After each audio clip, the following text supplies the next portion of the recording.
Hello my dear students, MS അക്കാദമിയുടെ മറ്റൊരു വീഡിയോയിലേക്ക് സ്വാഗതം. ഇന്നത്തെ വീഡിയോയിൽ നമ്മൾ ഡിസ്കസ് ചെയ്യാൻ പോകുന്നത് Calicut university BBA third semester skills for എംപ്ലോയബിലിറ്റിയുടെ ഇമ്പോർട്ടൻ്റ് ആയിട്ട് വരുന്ന ക്വസ്റ്റ്യൻസ് ആണ്. നിങ്ങൾ ഒരുപാട് പേര് റെക്കമെൻഡ് ചെയ്തായിരുന്നു. അത് പ്രകാരം നമ്മൾ ഓരോ മൊഡ്യൂളിൽ നിന്നും ചോദിക്കുന്ന ക്വസ്റ്റ്യൻസ് ആണ് ഈ ഒരു വീഡിയോ ക്ലാസ്സിൽ ഉൾപ്പെടുത്തിയിരിക്കുന്നത്. അപ്പോൾ നമ്മുടെ ചാനൽ ആദ്യമായി കാണുന്നവർ ചാനൽ സബ്സ്ക്രൈബ് ചെയ്യാനും ലൈക്ക് ചെയ്യാനും സപ്പോർട്ട് ചെയ്യാനും മറക്കരുത്. ഉപകാരപ്രദമാകുമ്പോൾ നിങ്ങളുടെ ഫ്രണ്ട്സിനും ഷെയർ ചെയ്യുക. നമ്മുടെ ആദ്യത്തെ മൊഡ്യൂളിൽ ഇൻട്രൊഡക്ഷൻ ടു എംപ്ലോയബിലിറ്റി സ്കിൽസ്. മെയിനായിട്ട് നമുക്ക് ഈ ഒരു എക്സാമിന് ചോദിക്കുന്ന ഏരിയ എന്ന് പറയുന്നത് നമുക്ക് ആപ്ലിക്കേഷൻ ലെവലായിട്ട് വരുന്ന ക്വസ്റ്റ്യൻസുകളായിരിക്കാം കൂടുതൽ. നമുക്ക് ഓൾറെഡി നമ്മുടെ ഡേ ടു ഡേ ലൈഫിൽ നമ്മളെപ്പോഴും അപ്ലൈ ചെയ്യുന്ന കാര്യങ്ങളാണ് മെയിനായിട്ട് ഈ ഒരു ഏരിയയിൽ ചോദിച്ചു വരുന്നത്. ആദ്യം ചോദിക്കുക, എന്താണ് employability skills? Define employability skills. എന്തൊക്കെയാണ് മെയിനായിട്ട് നമ്മുടെ ടെക്സ്റ്റ് ബുക്കിൽ കറക്റ്റായിട്ട് കൊടുത്തിട്ടുണ്ട് വേണ്ട സ്കിൽസുകൾ. ദെൻ നെക്സ്റ്റ് ചോദിക്കുക, what is the importance of employability skills in today's job market? ഇതെല്ലാം അപ്ലിക്കേഷൻ ലെവലാണ്. നമുക്ക് ജസ്റ്റ് ഒന്ന് നമ്മുടെ വായിച്ചാൽ നമുക്ക് നമ്മുടെ ലാംഗ്വേജിൽ, നമ്മുടെ ഓൺ ലാംഗ്വേജിൽ എഴുതാൻ പറ്റുന്ന ഏരിയകളാണ് മെയിനായിട്ട് വരിക. ഇന്നത്തെ ഒരു ജോബ് മാർക്കറ്റിൽ നല്ല ജോലി കിട്ടണമെങ്കിൽ എന്തെല്ലാം സ്കിൽസുകളാണ് നമുക്ക് അപ്ലൈ ചെയ്യേണ്ടതായിട്ട് വരിക, അതേപോലെ തന്നെ എന്തെല്ലാം കാര്യങ്ങൾ നമുക്ക് വേണ്ടി വരുന്നൊക്കെ വരും. നെക്സ്റ്റ് ചോദിക്കാവുന്ന ഏരിയയാണ് ഹാർഡ് സ്കിൽസും ദെൻ അതേപോലെ തന്നെ സോഫ്റ്റ് സ്കിൽസും എന്താണെന്നുള്ളത്. നമുക്ക് അറിയാം, ഒരു ജോബ് കിട്ടണമെങ്കിൽ ആക്ച്വലി ഒരു ഹ്യൂമൻ ബീയിങ്ങിന് വേണ്ട കുറച്ച് സ്കിൽസുകളുണ്ട്. നമ്മൾ അതിനെ hard skills and soft skills എന്ന് പറഞ്ഞിട്ട് ഡിവൈഡ് ചെയ്തിട്ടുണ്ട്. അപ്പോൾ എക്സാമിന് മെയിനായിട്ട് നമ്മുടെ ഫസ്റ്റ് മോഡ്യൂളിൽ നിന്ന് ചോദിക്കുന്ന ഒരു ഏരിയയാണ് ഹാർഡ് സ്കിൽസും സോഫ്റ്റ് സ്കിൽസും തമ്മിലുള്ള ഡിഫറൻസുകൾ. അത് നോക്കി വെക്കണം. ദെൻ നെക്സ്റ്റ് വരുന്ന ക്വസ്റ്റ്യൻ എന്ന് പറയുന്നത് explain the role of communication in employability. കമ്മ്യൂണിക്കേഷൻ്റെ റോളാണ്. ഇതും നമുക്കൊരു അപ്ലിക്കേഷൻ ലെവൽ ക്വസ്റ്റ്യൻ ആണ്. നമുക്ക് ജസ്റ്റ് മനസ്സിലായ പോയിന്റുകൾ നമ്മുടെ ഓൺ ലാംഗ്വേജുകളിൽ എഴുതാൻ വേണ്ടി പറ്റണം. അതിന് വേണ്ടി വരുന്ന കുറച്ച് കീ ടേംസുകൾ ടെക്സ്റ്റ് ബുക്കിൽ കൊടുത്തിട്ടുണ്ട്. കമ്മ്യൂണിക്കേഷൻ സ്കില്ലിന് വേണ്ടിയിട്ട് പ്രോപ്പറായിട്ടുള്ള ലാംഗ്വേജുകളും അതിൻ്റെ ഗ്രാമേഴ്സും വൊക്കാബുലറിയും ഇതിന് അതേപോലെ തന്നെ നമ്മുടെ സ്പോണ്ടേനിയബിലിറ്റി എല്ലാം നമ്മുടെ ഈ ഒരു കമ്മ്യൂണിക്കേഷൻ സ്കില്ലിനെ ബാധിക്കുന്ന ഫാക്ടറാണ് എന്നുള്ളത്. സോ ഇത്രയും കാര്യങ്ങൾ നിങ്ങൾ മൊഡ്യൂൾ 1 എംപ്ലോയബിലിറ്റിൻ്റെ സ്കിൽസ്, ദെൻ ഇന്നത്തെ ജോബ് മാർക്കറ്റിൽ വരുന്ന കാര്യങ്ങൾ, പിന്നെ ഹാർഡ് സ്കിൽസിൻ്റെയും സോഫ്റ്റ് സ്കില്ലിൻ്റെയും ഡിഫറൻസുകളെല്ലാം എക്സാമ്പിൾ സഹിതം നിങ്ങൾ നോക്കി വയ്ക്കണം. ഇനി മൊഡ്യൂൾ നമ്പർ 2 ശ്രദ്ധിക്കുക. മൊഡ്യൂൾ നമ്പർ 2 നിന്ന് ചോദിക്കാവുന്ന ക്വസ്റ്റ്യൻസ് നമുക്ക് ടോട്ടൽ 50 മാർക്കിൻ്റെ ക്വസ്റ്റ്യൻസ് ആയിരിക്കും ചോദിക്കുക. അപ്പോൾ മൊഡ്യൂൾ നമ്പർ 2 വരുന്ന ക്വസ്റ്റ്യൻസുകൾ നിങ്ങൾ നോക്കി വയ്ക്കുക. ദെൻ നെക്സ്റ്റ് സ്റ്റെപ്പ് മൊഡ്യൂൾ 2 മെയിനായിട്ട് ചോദിക്കുക ബാരിയേഴ്സ് ടു ഇഫക്റ്റീവ് കമ്മ്യൂണിക്കേഷൻ. ഒരു കമ്മ്യൂണിക്കേഷന് എന്തെല്ലാം ബാരിയേഴ്സ് ഉണ്ടാവാം? ഇങ്ങനെ ചോദിക്കുമ്പോൾ നിങ്ങൾക്ക് ജസ്റ്റ് ആ ഒരു കമ്മ്യൂണിക്കേഷൻ എന്താണെന്ന് കൂടി എഴുതി വെച്ചിട്ട് വേണം അതിൻ്റെ ബാരിയേഴ്സിലേക്ക് കടക്കാൻ വേണ്ടിയിട്ട്. അപ്പോൾ ശ്രദ്ധിക്കേണ്ട ഒരു ക്വസ്റ്റ്യനാണ് കമ്മ്യൂണിക്കേഷൻ്റെ ബാരിയേഴ്സ്. ദെൻ വേർബൽ കമ്മ്യൂണിക്കേഷനും നോൺ വേർബൽ കമ്മ്യൂണിക്കേഷനും നിങ്ങൾ മെയിനായിട്ട് നോക്കി വയ്ക്കണം, വേർബലും നോൺ വെർബലും. Then what is the importance of listening skills in the workplace? Work സ്പേസിൽ വേണ്ട ലിസണിങ് സ്കില്ലുകൾ. ഇത് കൂടായിട്ട് നിങ്ങൾക്ക് ചോദിക്കുന്ന ഒന്നാണ് ഫ്ലവർ ടെക്നിക്ക്. നിങ്ങളുടെ ഇതിൽ ആഡ് ചെയ്യാൻ വിട്ടുപോയതാണ്. നിങ്ങളുടെ ടെക്സ്റ്റ് ബുക്കിലുണ്ട് ഫ്ലവർ ടെക്നിക്ക് പറഞ്ഞിട്ട് ഒരു ഫ്ലവർ രീതിയിൽ കുറച്ച് സ്കിൽസ് കൊടുത്തിരിക്കുന്നത്.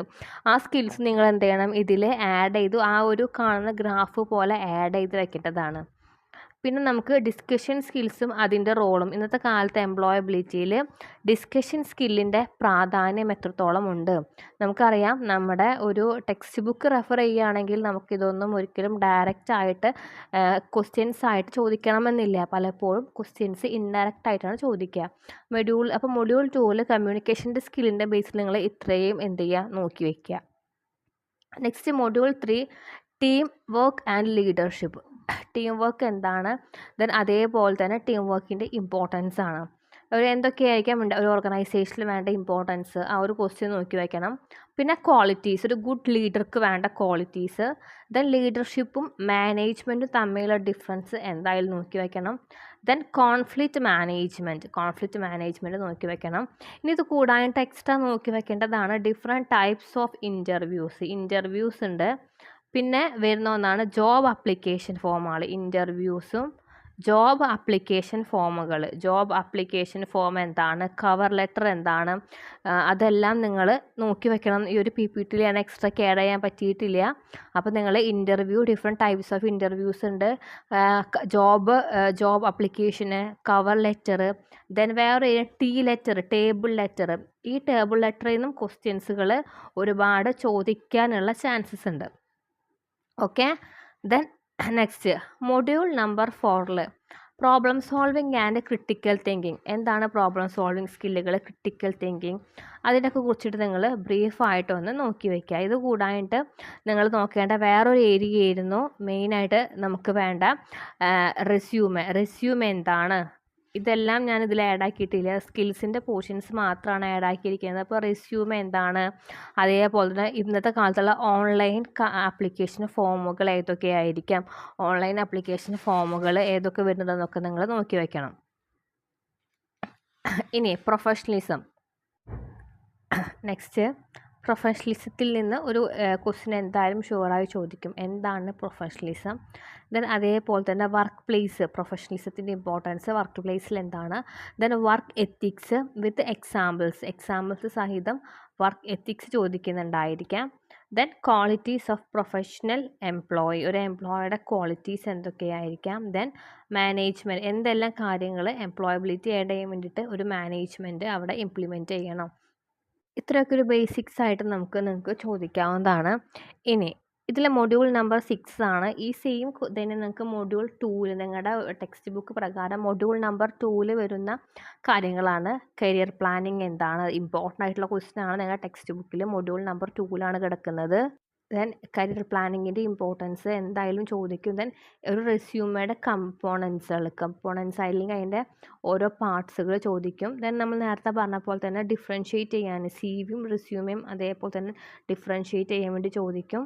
ദെൻ ഇൻ്റർവ്യൂ സ്കിൽസ്, എംപ്ലോയബിലിറ്റി കൂട്ടാൻ വേണ്ടി how can interview skills improve employability. നമ്മൾ ഒരുപാട് സ്കിൽസിൽ communication skill, then leadership, punctuality, അങ്ങനെയുള്ള ഒരുപാട് കോർഡിനേഷൻ, അങ്ങനത്തെ ഒരുപാട് സ്കില്ലുകൾ നമ്മൾ പറഞ്ഞിട്ടുണ്ടായിരുന്നു. അതെല്ലാം ഈ ഒരു ഏരിയയിൽ എന്തായാലും ചോദിക്കുന്ന ഒന്നാണ്. അടുത്ത ചോദിക്കുന്നതാണ് ഡിജിറ്റൽ ലിറ്ററസിയുമായി ബന്ധപ്പെട്ടിട്ട് ഒരു ക്വസ്റ്റ്യൻ ഷുവർ ആയിരിക്കാം. ദെൻ സോഷ്യൽ മീഡിയയുടെ റോള് എംപ്ലോയബിലിറ്റിയിൽ, സോഷ്യൽ മീഡിയാസിന് ഉണ്ടായിരിക്കുന്ന റോൾ എന്തൊക്കെയാണെന്ന് ചോദിക്കുന്നുണ്ടായിരിക്കാം.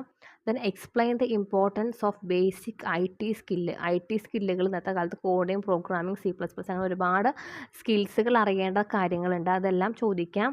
പിന്നെ ചോദിക്കുന്ന ക്വസ്റ്റ്യൻ ആണ് networking improve job opportunities, online നെറ്റ്വർക്കിങ്ങിൻ്റെ ഇമ്പോർട്ടൻസ്, അതായത് ഓൺലൈൻ മീഡിയാസുള്ള മെയിനായിട്ട് നമുക്ക് അതിൻ്റെ ആൻസർ വരിക ലിങ്ക്ഡിൻ ആപ്പുകൾ ഉണ്ടായിരിക്കാം, നൗക്രി, ഇൻഡീഡ്, അങ്ങനെയുള്ള ഒരുപാട് ജോബ് സൈറ്റുകളും ആപ്ലിക്കേഷൻസുകളും എങ്ങനെയാണ് ജോബിൻ്റെ ഓപ്പർച്യൂണിറ്റി ഇമ്പ്രൂവ് ചെയ്യുക എന്നുള്ളതൊക്കെ നിങ്ങൾക്ക് ഓൾറെഡി നിങ്ങളുടെ ടെക്സ്റ്റ് ബുക്കിൽ ടേബിളായിട്ട് കൊടുത്തിട്ടുണ്ട്. ആ ഒരു ഫോർമാറ്റ് നോക്കി പഠിക്കാവുന്നതാണ്. ഓക്കെ. ദെൻ നെക്സ്റ്റ് ചോദിക്കുന്ന ഒന്നാണ് ലൈഫ് ലോങ് ലേണിംഗ് എന്താണ്. അതേപോലെ തന്നെ explain the importance of adaptability in workplace. Then continuous learning to improve career growth improve ചെയ്യാൻ വേണ്ടി വരുന്ന കാര്യങ്ങൾ. ദെൻ അപ്പ് സ്കിൽസും ആൻഡ് റീസ്കില്ലിങ്ങും എന്താണെന്ന് കൂടി നിങ്ങൾക്ക് എക്സാമിന് ചോദിക്കാം. സോ ഇത്രയും ക്വസ്റ്റ്യൻസ് ആണ് മെയിനായിട്ട് നിങ്ങൾ നോക്കി വെക്കേണ്ടത്. ഇത് മൊഡ്യൂൾ വൈസായി നോക്കണമെന്നില്ല, നിങ്ങൾ നിങ്ങളുടെ ടെക്സ്റ്റിൽ ചാപ്റ്റർ വൈസ് ആയിട്ട് നിങ്ങൾ ജസ്റ്റ് ബ്രീഫായിട്ട് നോക്കി പോവുക. ഒരു 20ഓളം ക്വസ്റ്റ്യൻസുകൾ നമ്മൾ ഇതിൽ നിന്ന് റെഫർ ചെയ്യുകയാണെങ്കിൽ നിങ്ങൾക്ക് എന്തായാലും എക്സാമിന് പാസ്സാകാൻ വേണ്ടി പറ്റും. അപ്പോൾ ഇത്രയും ഇമ്പോർട്ടൻറ്റ് ക്വസ്റ്റ്യൻസുകൾ നിങ്ങൾ കറക്റ്റായിട്ട് നോട്ട്സ് തയ്യാറാക്കി പഠിക്കുക. നെക്സ്റ്റ് വീഡിയോയിൽ നമുക്ക് വീണ്ടും വരാം. Okay, thank you.